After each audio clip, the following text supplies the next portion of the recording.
All right, everyone. I know it's a small group, but that increases your chances for the raffle. So I think that's a positive.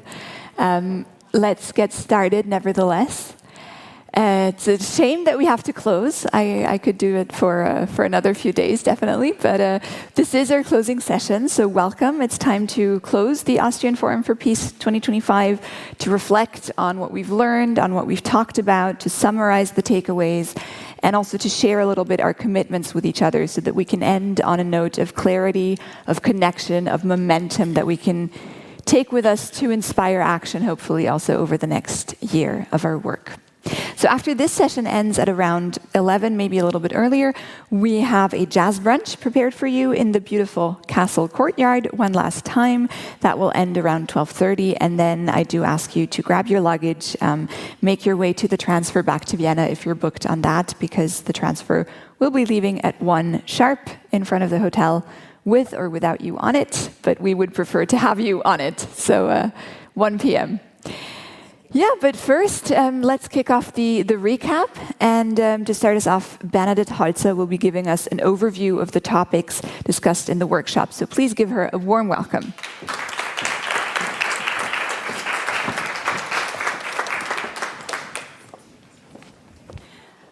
Good morning. Gotta say, I cannot agree with Damita. I couldn't do it for many more days. Even though everything has been inspiring, it also has been exhausting. Excellencies, distinguished speakers, dear colleagues and friends who have made their way also on this third day to our granarium in the Austrian Peace Castle, a structure designed for war, now dedicated to peace. Most of you have met me and conversed with me. I was in charge of this year's AFP, which was a pleasure, I guess.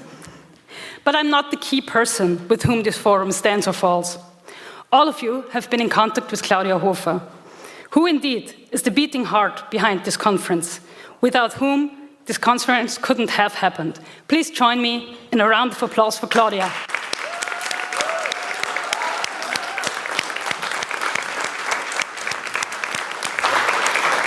Who I'm afraid will not have heard this, because she is certainly somewhere jumping on one or the other fire that always pops up. And the rest of the AFP team: Tina Gangoli-Madel,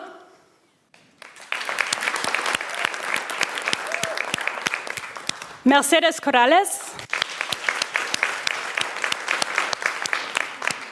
Alba Losat and Caitlin Roche.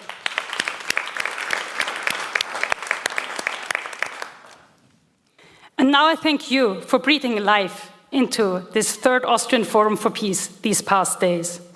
Your presence proves that when peace is in crisis, it is also at a turning point. Imagination and debate can reshape it. In the following minutes, allow me to recap the road we have traveled since Monday.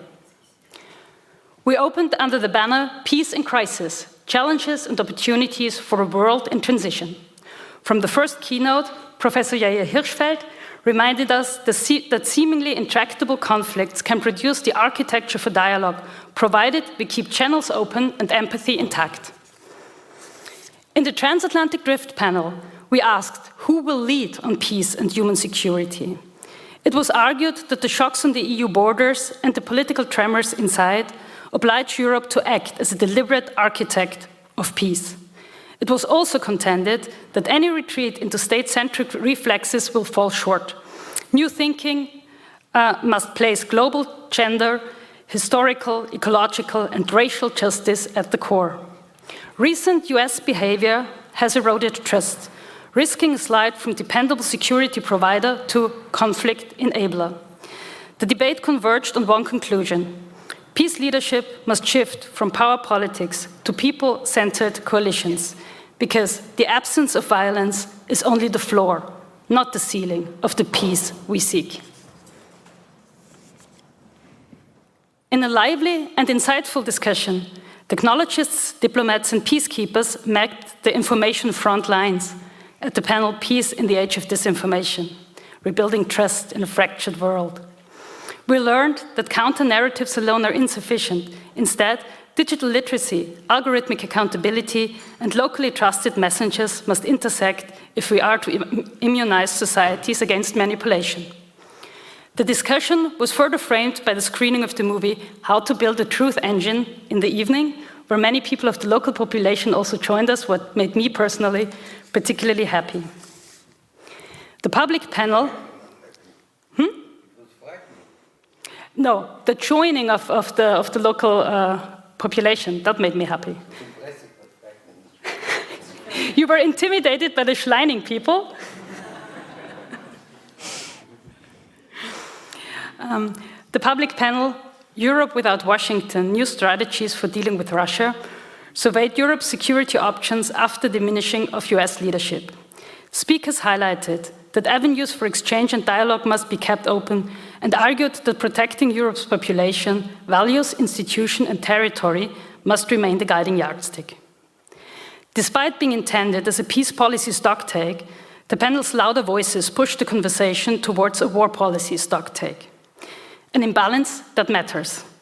While it is certainly legitimate to prepare for security risks, we should remember that every euro used this way is a euro not invested in health, in education, in social cohesion, ultimately endangering the positive peace we envisage for the European Union. While the plenaries gave us the wide-angle lens, the 9 workshops zoomed in, handing us practical tools and revealing the full breadth of ACP's work, from capacity building and peace education to tech innovation and conflict transformation. In Lively Books, participants talked to experts as living books, listening to stories of resistance, reconciliation, and daily courage. The main takeaway of this library of people is that the process of peace building must be anchored towards the oppressed and those denied of human rights. Who, they ask us, really benefits from our efforts?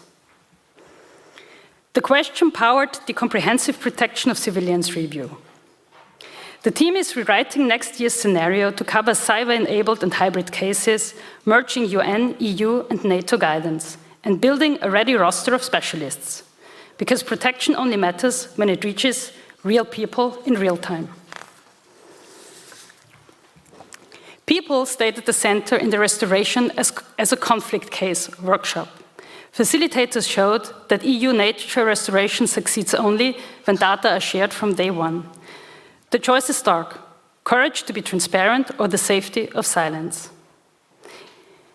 In the blueprint, Austria's peace tech version, participants agreed Austria can be a peace tech hub, but only if the tech tells a human story. Rooted in digital humanism, collaboration, and tangible ground-level results. Grassroots energy also drove cross-border cooperation in the African Sahel workshop. Women's networks and youth groups are still stitching trust across borders despite insecurity. Yet, one hard question lingers. Can elections be called democratic if elites depend on vigilante groups to mobilize the vote? The workshop, Perspectives on the Future of Israeli-Palestinian Dialogue, showed that grassroots initiatives can keep channels open even when official politics stalls. It further highlights that conversations have to be searched also with hardliners, not just preaching to the converted. To pass insights forward, the peace education workshop sketched a follow-up peer review retreat for early 2026. Veteran educators will bring one project each, open it to critique, and leave with sharper methods and a stronger network, highlighting that peace education is not only for kids. To quote Kofi Annan, education is quite simply peace building by another name. It is the most effective form of defense spending there is.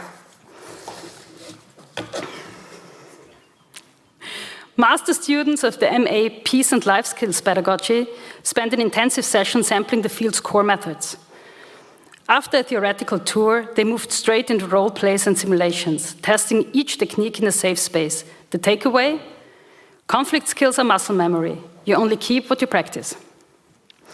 And, last but not least, the Climate, Peace and Security in West Africa Summer School tackled the knot linking drought, displacement and power. Participants traced how climate shocks and colonial legacies weave one risk web, then hit two shortages: funding and time. Their parting challenge to us: With so many fires burning, which one do we fight first? Taken together, the workshops move from personal stories to policy, technology, regional action, and climate risk, then loop back to the human story, reminding us at every turn that real people, not institutions, have the most to gain or lose. For me personally, everything we've debated over these days crystallizes into 5 central commitments. And I'm actually very keen which you find on the panel and then in the interaction, which you will emphasize or add or challenge. First, to center the people who live the conflict, to put human security first and let the most affected communities lead the process. Second, to root multilateralism where legitimacy lives, empower regions, cities, women's and youth networks to steer initiatives from the ground up. Third, build a trust infrastructure on and offline, pair civic education with accountable technology to outpace disinformation.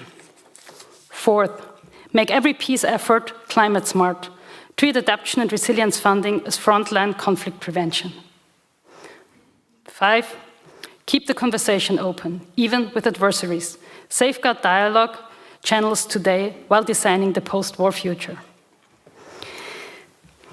My dear fellow AFP participants, ladies and gentlemen, dear friends, today's public discourse can make it seem as if peace is out of fashion, and those of us who speak for it are dismissed as naive. Yet, history tells a different story. After major crises, bold new ideas have taken shape. The League of Nations, the United Nations, the European Union, flawed as they might seem. The next bold design for peace is waiting to be sketched, and we must start drafting this now. So thank you for helping to filling those pages during the AFP.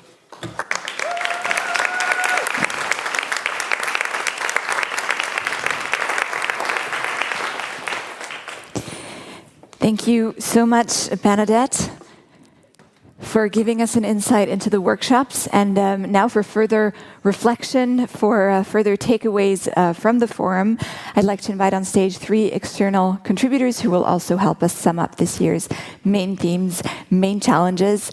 I'll present them in more detail in a minute, but I will just call them on stage now, and I ask you to give them a round of applause. Nancy Annan, Christian Strohal, and Ertuğrul Apakan.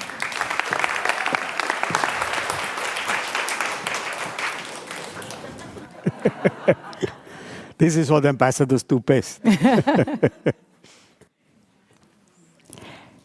to you, I think.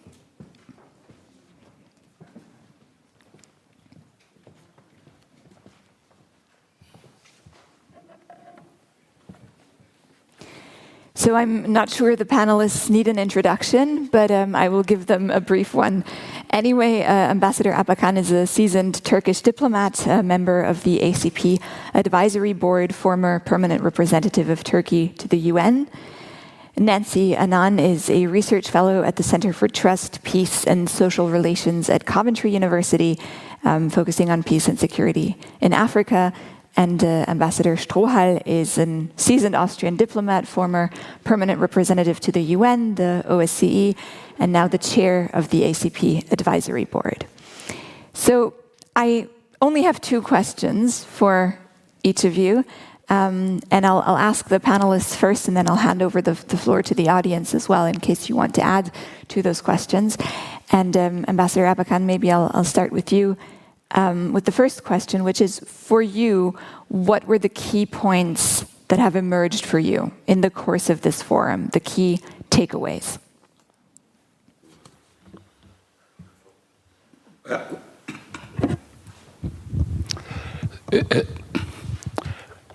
I have to say that the quality of the debate was interesting, inspiring. I think ACP did a good job. And the topics were very timely and relevant. And there were, in the workshops, some interesting discussions for the future. For example, Israel-Palestine issue was discussed at the grassroots level in an intellectual format. It was inspiring for the future. And really, I'm impressed by the discussion. I took part in a workshop where I met Schleining and Burgenland, colleagues, and some teachers. We did have an exchange. I understand the role of civil society over there once again. The debate on trust building, the truth, disinformation, and truth engine, they were all eye-opener. I have to say that I'm following, to some extent, from some distance, the developments in the UN. In 2023, the UN Secretary General submitted a new peace agenda. That's the second one on the part of the UN. In 1990, Boutros-Ghali also made a peace agenda, a new peace agenda. It was just after Prostroika, and Boutros-Ghali's one may be more comprehensive. It also opened a new chapter with the UN-Africa relationship. And I should say that I'm happy to meet our African colleagues here. Their debate on West Africa, climate change, and water resources, they are all very relevant topics, and they are very pertinent. UN General Assembly in 2024 adopted the Pact for the Future. And the focus was on prevention and peace building. And the UN Secretary General again submitted a report, peace building report. What I'm trying to say, the debate and the discussions are very relevant to the topics promoted by the UN. And very recently, I read the ZIP report, 5 Trends in Peace Operations, and Annika, one of the authors, are here. I should say that our debate here is very much focused also in the international context. Maybe this is the right English? Yes. I gave my message, okay. People need peace. When, together with Austria, the Security Council, the number of the armed conflicts were 31. Now, according to PLIO, it's 59. And according to UN and ZIP reports, nearly 2 million people are living in disputed areas, conflict-affected areas. 2 billion, nearly even, 1/4, 1/3 of our world population. It's interesting. This is a question which we should raise. The reason is there is an increasing connectivity. But according to an Oxford report, it says the bigger population, the wider population, world population, is getting marginalized at the same time, marginalized. People are not aware of what's going on in international relations. This is one of the contradictions ever increasing during the last 30, 40 years' time. And the number of these contradictions has to be dealt with institutions, NGOs. And in that context, I have to say that ACP is building a file on peace education, peace culture and peace discipline. That's what the people are looking for. And protection of civilians. I do remember I took part 10 years ago when we were a member of the Security Council in Alpa, arranged by Austria. The main focus was the protection of the civilians. Again, to see protection of civilian population here is interesting because people need care, people need peace, and people need some humanitarian relief. We have nearly, according to reports, nearly 300 million people are looking for humanitarian assistance. Nearly 117 people forcibly displaced. So we have to care for the people, and it should be people-to-people relationship, and peace should be centered at the people. And one thing I would like to say during these discussions, the sequencing of the steps of the peace process is also critically important. We have to think about it.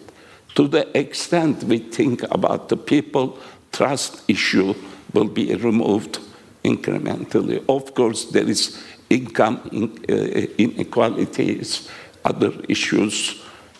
I should stop here. Thank you. Thank you so much.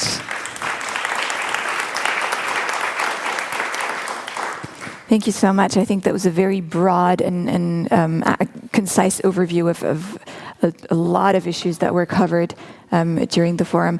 Nancy, what stood out to you? What are your key points that you're taking away? Thank you very much. It's a pleasure to be here and to be part of this panel. And this is my first time at a forum, so it's been engaging and insightful, and I've enjoyed it very much. So to your question, over the past couple of days, I think a couple of things stood out for me. And I think the first thing, which I think the first speaker has also alluded to, is the power of dialogue and listening. And I think that came out throughout the conversation, how important it is for us to listen to each other, dialogue, and talk to each other. And I think that in the keynote speaker, Professor Yair Hirschfeld's talk, he talked about don't just speak, but listen. So, because sometimes all we want to do is talk, and in that process, we fail to listen. And as I was reflecting on this, and you do realize that dialogue and listening are both conscious actions. So it's a conscious action. It takes a conscious effort from both parties to open up their minds, to listen to each other, and to understand each other and respect each other's needs, experiences, and perspectives. And that is not always easy. Dialogue and listening don't always start from the position of comfort. It can be very uncomfortable, and it can be vulnerable, and sometimes with even some creative tensions that can go on, and that's okay, because once we manage to sit through that discomfort and also learn to understand each other, it takes us to the place where we become mutually empowered towards collective cause and sustainable solutions. And so I think that is very important, and it's one thing that stood out for me. And another is around the future of democracy. And I think that when we talk about democracy in reversal, or the whole discussion around democratic backsliding, I think it came out very well, including in our workshops, right? Where we talked about this whole new concept of third-termism that is ongoing in a lot of African countries, where you have incumbent, circumvent, or abolish constitutional term limits in order to stay on in power, which we have seen in Cote d'Ivoire, we have seen in Guinea, we have seen in Rwanda, Uganda, and this is really causing a lot of challenges. And we also talked about the resurgence of coup d'etats in the Sahel and other places, which, increasing conflict and terrorism terrorism activities and undermining democracy. And this also ties into the conversation around disinformation that we had yesterday, right? Which is equally spread not only in Africa, but in other parts of the world. And in Africa, for instance, campaigns led by external actors, including Russia, China, and others, are really sowing seeds of confusion and instigating violence and undermining democracy. And one of the key solutions that came up in our conversations was education, and I think the first speaker has also alluded to that, providing free and comprehensive education to young people that will equip them with skills and in the process enhance their employability so that they don't fall prey to extremist groups or even this whole disinformation that is going on. But equally important is the role of peace education, where we integrate peace values and skills into the educational curriculum from basic level to the tertiary level, so that we shape and transform the minds of young people to become positive agents of change within their community. And this is something that my colleagues and I have worked on through funding from the British Council, where we worked with universities in Ethiopia, in Sudan, to integrate peace education into the university curriculum. So it's something very important.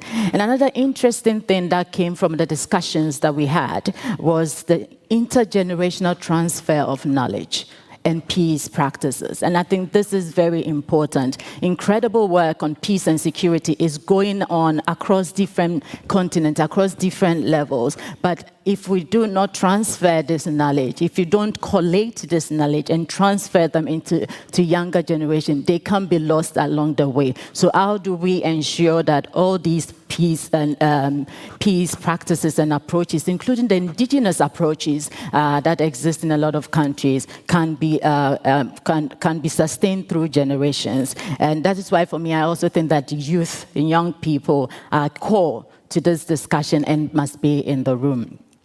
And another thing that we also discussed, it was the climate impact, climate change and its impact, and the importance of finding coordinating solutions to these issues, because we know the rising temperatures, lack of accessibility to water, food scarcity are really contributing factors to conflict and other security challenges that we've discussed. I mean, records shows that over 2.3 billion people have experienced moderate or severe food insecurity. And these figures are rising because or due to climate change and its impact. So it's something that we cannot ignore. And one interesting thing that came out of it in our discussion was the fact that we are in the era of polycrisis, right, where everything is connected to everything. All the issues, the challenges that we are facing are connected. Hence, it requires poly solutions in dealing with them. And I also like the idea, the discussions that came out around, the role of youth and women, because I think that they play a very instrumental role, both at the grassroots level, national and international. And I think that it is important that these roles are recognized, because they are not just victims of conflict and its insecurities, but they also have agency. And I think that is good. And this year, marking the 25th anniversary of UN Resolution 1325, it's only appropriate that we identify and we highlight some of these instrumental or great strides that have been made, even though there are some challenges as well. So I'll end here. Thank you. Thank you so much.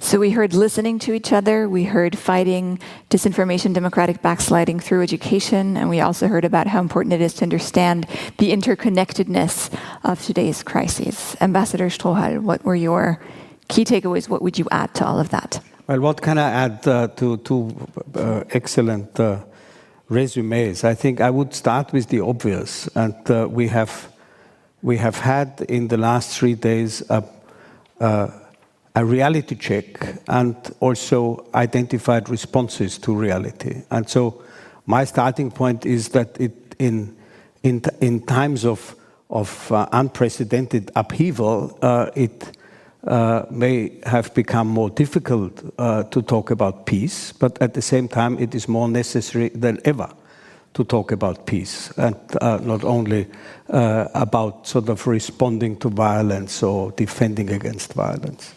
The reality check, if I think back 2 years at the first forum, we were we started from the then new war of aggression of Russia against its neighbor.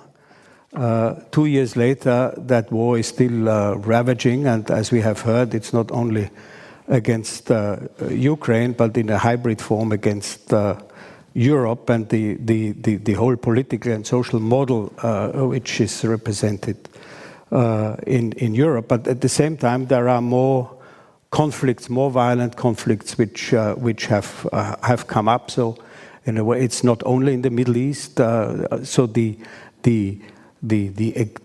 sort of the presence of conflict throughout the world is really sort of very much on everybody's mind in terms of not sort of what can I do. Also look at what is going on.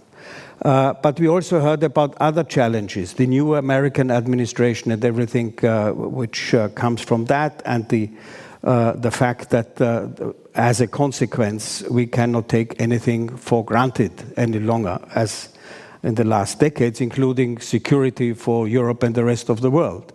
Sort of security provided or not provided by the United States of America. At the same time, we also heard that in today's global village, a violent conflict at the local level can very quickly impact on the regional and global levels as well. Local is global, and global is local. At the same time, the global multilateral order is under strain, under threat. People sort of losing trust in its capacities, and sort of conveniently forgetting that it is not the UN to blame if we blame the global order, but the member states in the UN who are the owners. So the question is also how to expand ownership in that global order, to go beyond the usual representations, to look at cities, to look at grassroots level, look at civil society organizations, to strengthen ownership for the global system, as it were. We also heard about the acceleration of developments in the technological field, particularly with regard to information, disinformation, artificial intelligence, the power of intransparent algorithms, and the effect this has on everybody's everyday lives, and how to develop a need for awareness, for literacy, and for concrete, including regulatory responses in this field. As Ambassador Apakan referred to UN reports, I would want to add one more, which is also responding to the fact that everything is connected with everything, the interconnectedness, also necessitating a comprehensive approach to responses. And Kofi Annan had a report in 2005, I think, called Enlarge Freedom, with a very clear and simple message, which essentially said development and security are sort of conditioning each other. There is no development without security, and there is no security without development, and neither of the two can be achieved without human rights, without an effective protection of human rights. And that I think is as relevant as it has been 20 years ago. And we have heard about social justice in our panels. I would also add environmental and climate justice as key factors in such a comprehensive approach. Thank you so much. So really,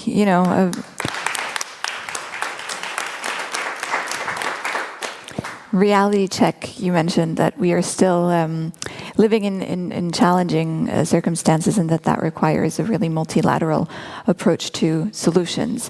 Thank you so much to all three of you for summarizing and synthesizing your takeaways. I'd like to hand over to the audience. Is there anything that you feel wasn't mentioned, or that you feel you would like to add, or that you would like to expand on, challenge, give a different perspective on? Bettina. I do think we have a microphone somewhere. So thank you very much for the wonderful panel. It's also for the people upstairs. This is why, yeah. Yeah. Hello. So thank you for wrapping it up so wisely and concisely. In our own countries, so we have the first days of absolute boiling heat, but of course, for example, in my own country, Germany, the climate issues have kind of disappeared. They're not popular anymore. They have been labeled at a time when it is so patently clear that we will all boil together. There is no labeling, and I wonder what we can do to change this and make the real issues, again, real issues for everybody in humanity. And for many of our African colleagues and friends, the reality is an even much harsher one when the herders don't find water anymore and grazing for their animals. Thank you.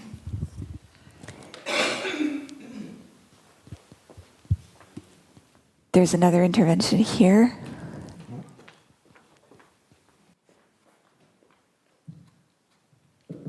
Yeah, thanks a lot for the summary. Well summarized. I think all the point has been raised as from my side. Maybe only one point is to really appreciate of having the opportunity of attending this very interesting exchange dialogue, but also listening, because from our small workshop, I think we spent 3 days together, but it is like we have been together for the last 10 years. And my point here is I have been here, this is my third time.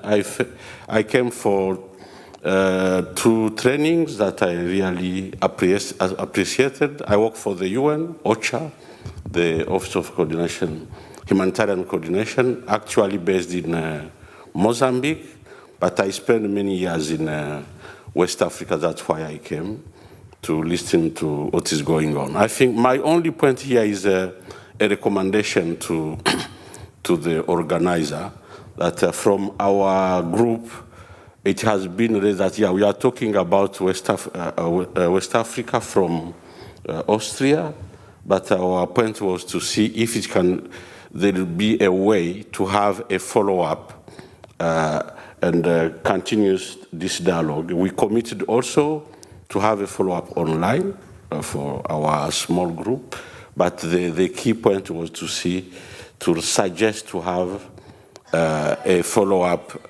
discussion in West Africa on ground, so that we can also have local affected local community representative, as Her Excellency Ambassador just raised the issue of water, but we have also the conflict. And as I said from the first day, morning observation was that so that we can be with the people who knows and who are looking for peace, because they are the one really affected and they need peace now, not tomorrow or after tomorrow. So that was our point to the organizer.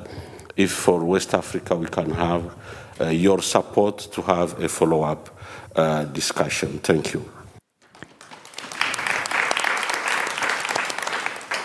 Thank you so much. That ties nicely into what we're going to discuss next, which is where do we go from here? I think we have one more intervention at the front here, two actually.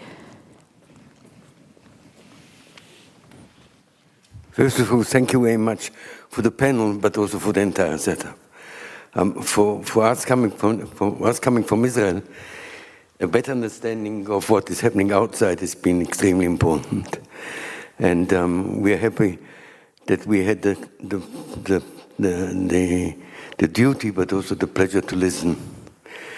For me, the most interesting session of listening was the one on how to deal with the Russian threat. And there was what I understood, a clear gap between the speakers and the audience.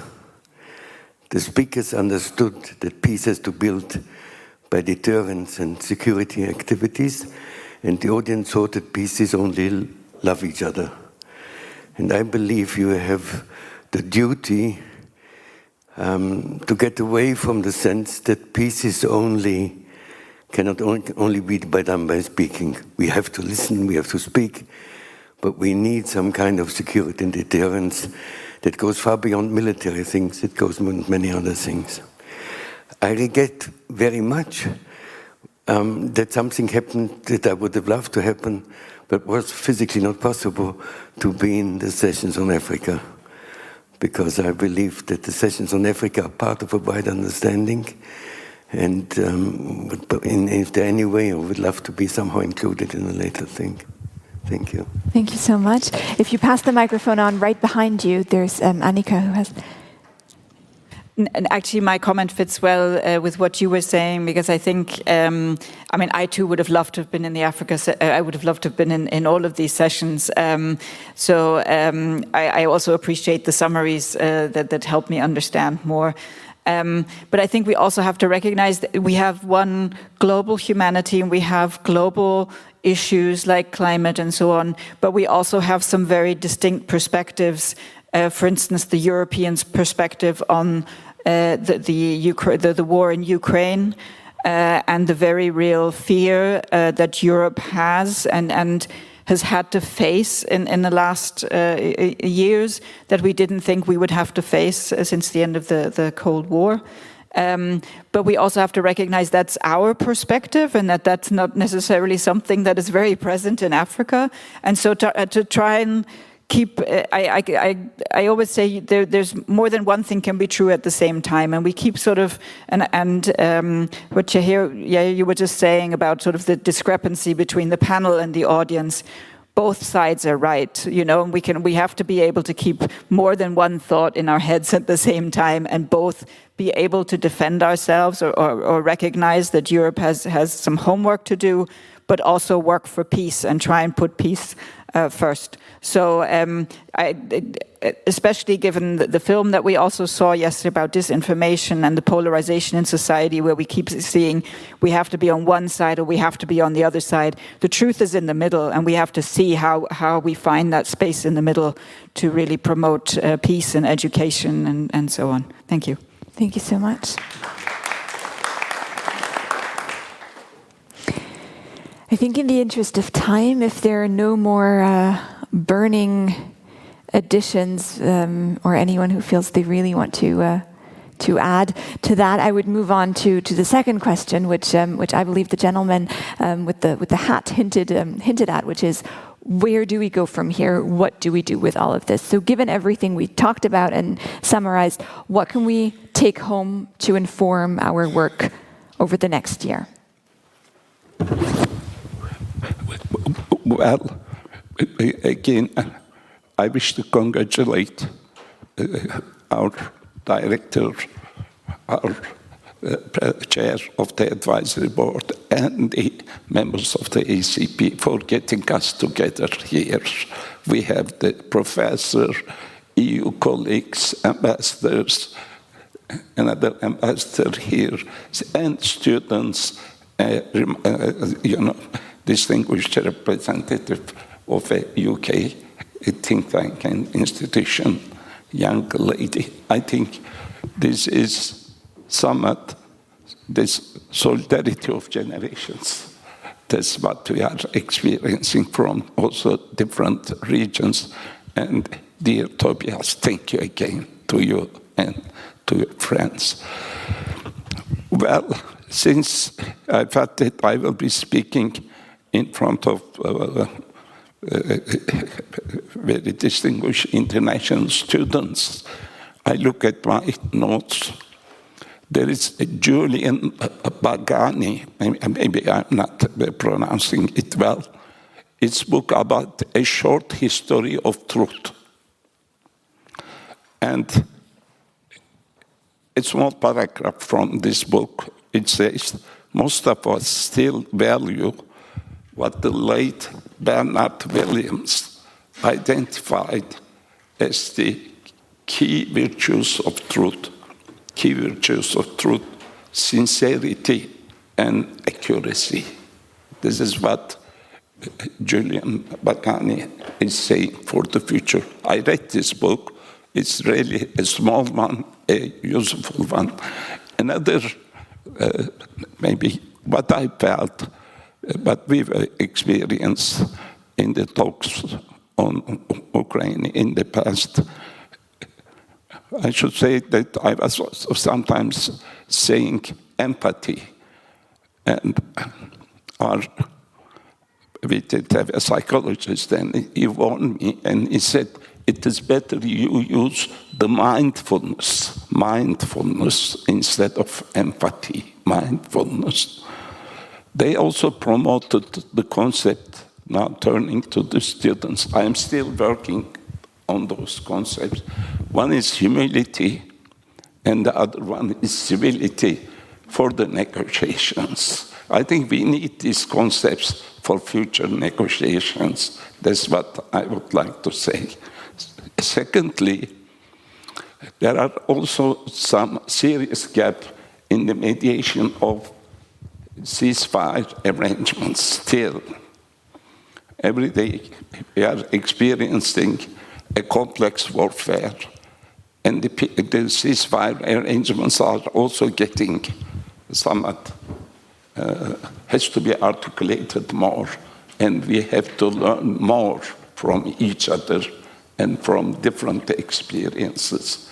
And ceasefire, yesterday I tried to make during my intervention, is very much related to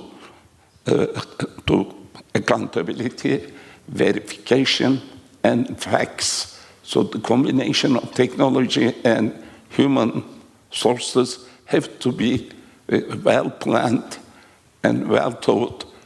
And the ceasefire, after long war, years of war, and long distances, it really needs some type of architecture.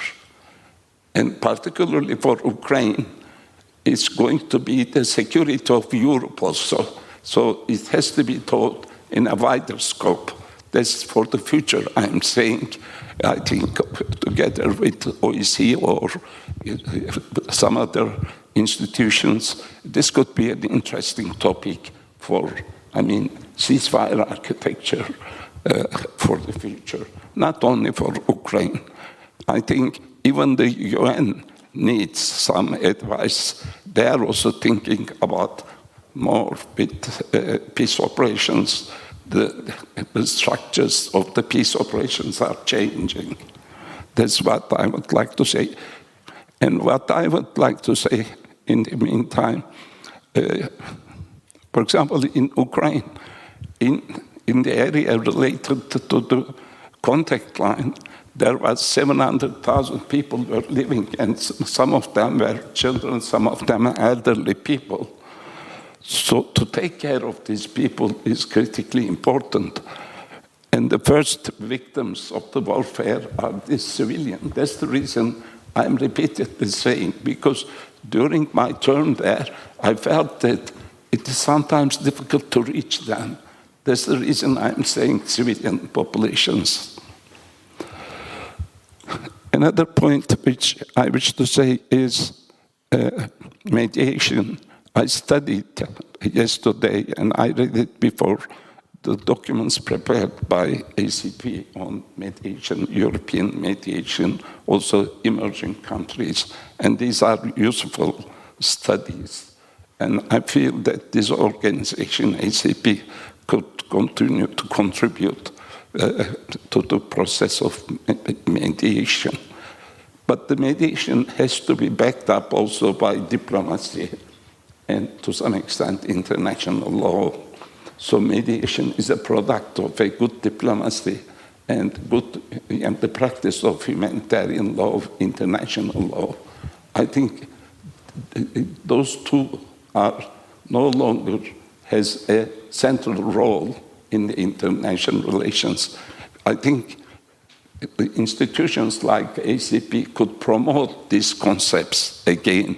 We need it for pacific settlements of the disputes. And in that sense, our colleague made it very clear that we have to be good listeners, have to be a good listener. And in the peace operations, it's also important how to be present there. You have to be present there. Without being present there, you cannot make an objective judgment. And facts matters. And one thing I should say, I think it's a French proverb, there is always two shores of the reality. That's the reason we should not forget it and try to establish the facts on the basis of verified inputs. I should stop here. Thank you again. Thank you so much. So staying humble, staying mindful, listening to each other, focusing on real-world outcomes like ceasefires and the people affected. Nancy, how about your thoughts on how we go from here, how we go forward? What can we take home?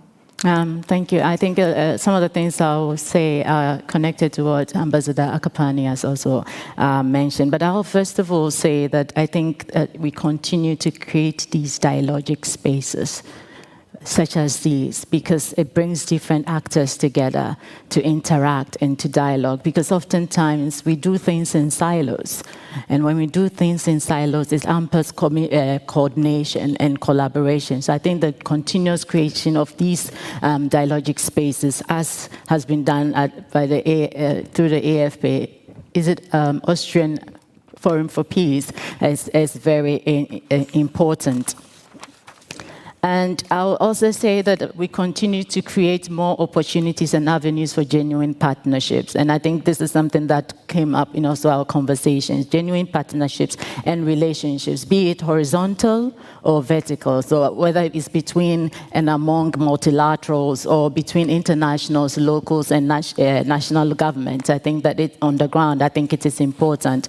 So we need to move away from the top-down approaches to a more bottom-up approach where we again listen and integrate needs and agency of those on the ground. And I think that here a consultative process which is based on trust, mutual respect and recognition of unique contributions of every actor, every stakeholder, it's important and essential for building this genuine partnership. And I think that we should also continue with advocacy or advocate for ethical standards and use of AI.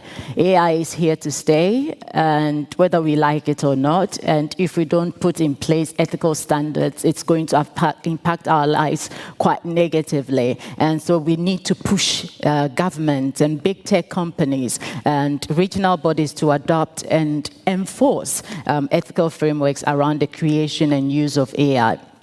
And it's great to see that in 2024, both the EU and the African Union adopted AI frameworks, such as the EU AI Act, and then the Continental Artificial Intelligence Strategy by the AU, African Union, to promote ethical, responsible, and equitable AI practices across the continent. This is a good start, but it doesn't have to stop there. There's a need to enforce these laws, and I think that is very important. And yesterday, picking back on what Branka Panek talked about, ethics by design, okay, where we create the creators of apps and AIs takes into consideration the ethical standard right at the design stage, and I think that is important. And this will only be possible if we have ethical frameworks in place to enforce these processes. Additionally, I think research into the use of AI is also very important, and I think that academics and other researchers can lead and share findings with policy makers to ensure to inform and shape policy and programs around the use of AI. And again, continuation of advocacy and other initiatives at the local level by civil society and other actors is equally very important, especially around disinformation. And we heard about the Lithuanian elves, which I think, you know, involving children, young people in changing mindset around disinformation. I think these initiatives on the ground are very, very useful and should be continued over the year, you know, across board. And finally, I think that I'll make reference to the new agenda for peace, which Ambassador Akapani also mentioned, which highlights, you know, focuses on collective security, emphasizing that global threats can only be resolved if member states move beyond competition and find cooperation and collective action, right? And this focuses on 3 principles, which I think is key for the work that we do, but also for our everyday. The first is on trust, which is the cornerstone of interventions, and this can be built through, you know, dialogues, confidence building, and cooperation, which I think we have emphasized over the last few days. The second is on solidarity, the need to, you know, to have a sense of fellowship and collective duty to address injustices and assist those in need, and finally around universality, where state and people come together to tackle global threats, meaning leaving no one behind. Everybody matters in this process. And so I believe that these principles are important, and we should continue to inculcate them, integrate them into our work and everyday life over the next year or so or more, and continue to engineer a collective action towards addressing global security, built on our common humanity, the things that bind us rather than the things that divide us. Thank you.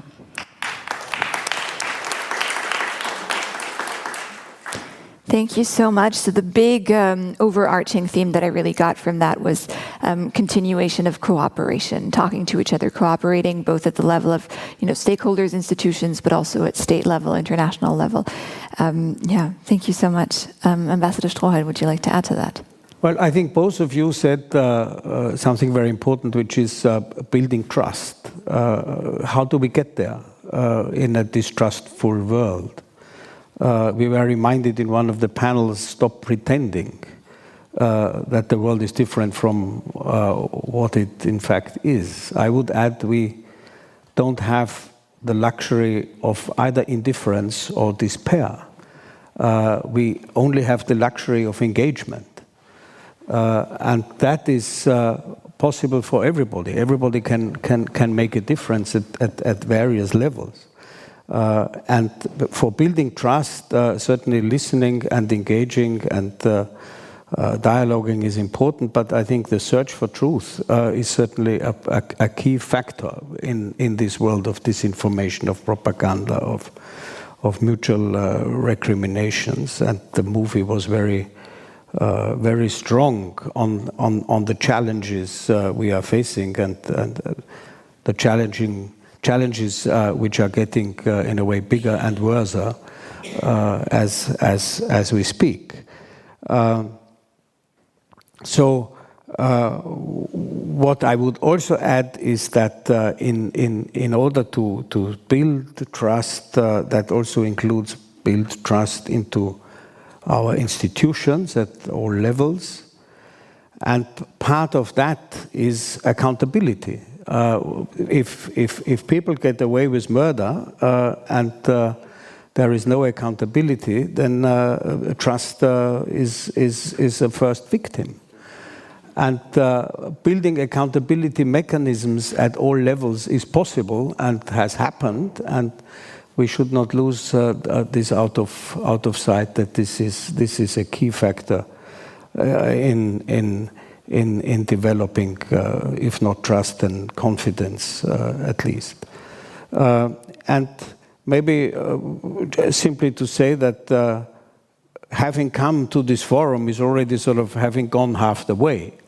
So as we move away to sort of the second half of the itinerary, this is a work for the ACP to bring all these strands of the last 3 days together as they start thinking about next year's forum, also taking into account what have been suggestions. I think the idea of looking at a ceasefire architecture. I think ceasefire, I mean, you have negotiated micro ceasefires in your 5 years in Ukraine quasi on a daily basis, but if you look at larger ceasefires, it gets very quickly very complex. And this is not yet peace. We just talk a precondition for building peace. And to do this also in a framework where we are reminded that international law is there to protect us and not to endanger us, and that international law at the moment is not having a home run, let's put it that way, is maybe in the year where we have the 80th anniversary of the United Nations, a good reminder that if law is violated, it doesn't mean that the law is bad. And so to look at building peace in the broad context of working from bottom up, but maintaining the overall framework which has served us well over the last decades. And finally, I can only agree very much that engaging with youth and bringing sort of engaging with youth and engaging youth, this is two sides of the same coin, is a crucial factor in doing this. This is, I think, being done well here, but maybe this is also something where we can further develop a broader ownership of this forum. Thank you so much. So I think very important point there about, there's no trust without accountability. Thank you for paving or showing us a possible way forward. I'd like to hand over to the audience one last time for additional comments, interventions, thoughts on, how do we take all of this, these thoughts and suggestions and ideas that we came up with over the last 3 days, everything we discussed, and how do we move forward from here?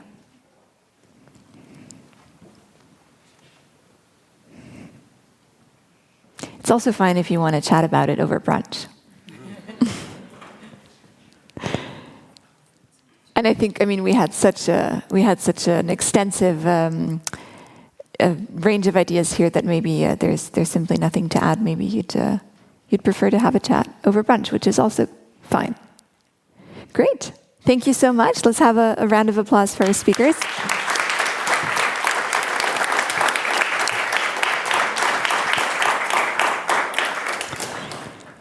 So I think one final order of business before we fully close.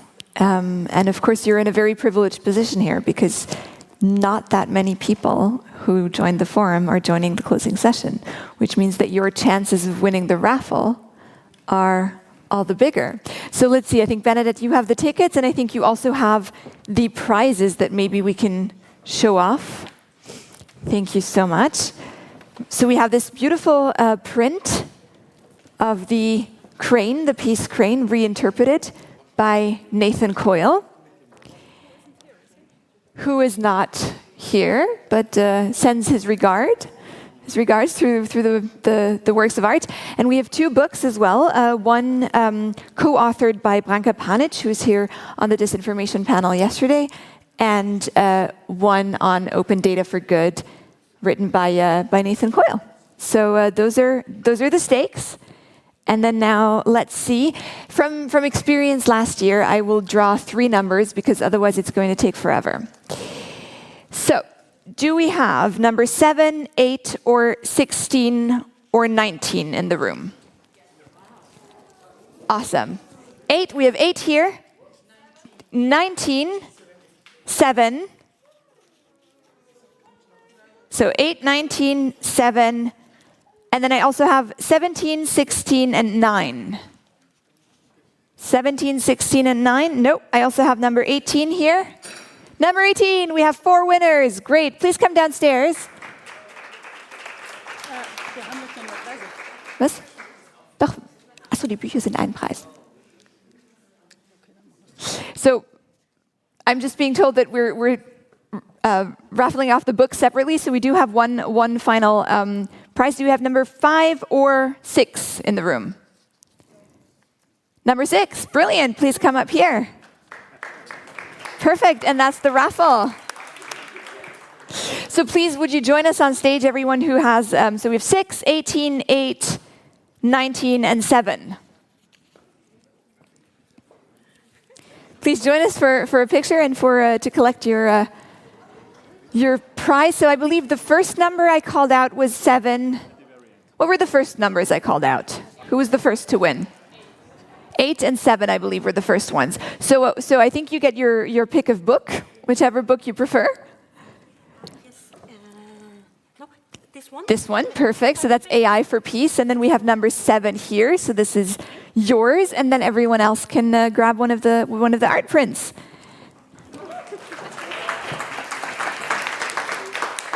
Please join us for a picture.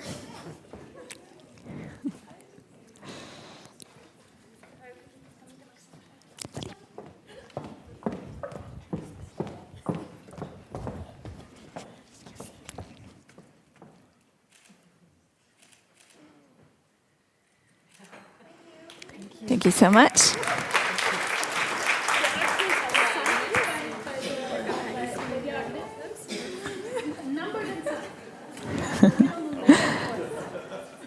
Wonderful. That was a lot quicker than I expected. Thank you so much for your help, Bernadette, as well. A few very brief final reminders before I hand over to Tobias Lang for the final closing. So, as I said, when we finish, please don't forget your luggage, wherever it is. Please, grab it before you make your way to the transfer at 1. So please also be on time for that. And that was it. It's been an absolute pleasure to host you one more time. Once again, I hope to see you next year. Wish you a safe trip home. And with that, handing over to Tobias Lang. Thank you and goodbye. Thank you very much. I'll keep myself very brief. Excellencies, colleagues, dear friends, thank you very much for lending these very old halls their heartbeat over the last days. And also thank you very much to Bernadette and the whole team. It wouldn't have been possible without you. Thanks a lot. We had 40 sessions over the last days. I think it became clear we had one shared conviction that peace is everybody's business here. However, our promises do not end with the jazz brunch afterwards. The Austrian Center for Peace will try to turn and will work to turn your pledges into praxis. For example, through the next workshops and courses we have and trainings where registration is still open, which are recovery and stabilization in September, protection of civilians in November, and environmental peace building also in November. Applications are still open. Now please join us in the courtyard for good music and most importantly some networking without any schedule you need to take care of. And please mark in your calendars exactly 1 year ahead on June 30 until the 3rd of July 2026, we will keep the Austrian Forum for Peace right here, same time, same space, same place. Hope to see you again next year, and please enjoy the brunch. Thank you very much for attending and participating.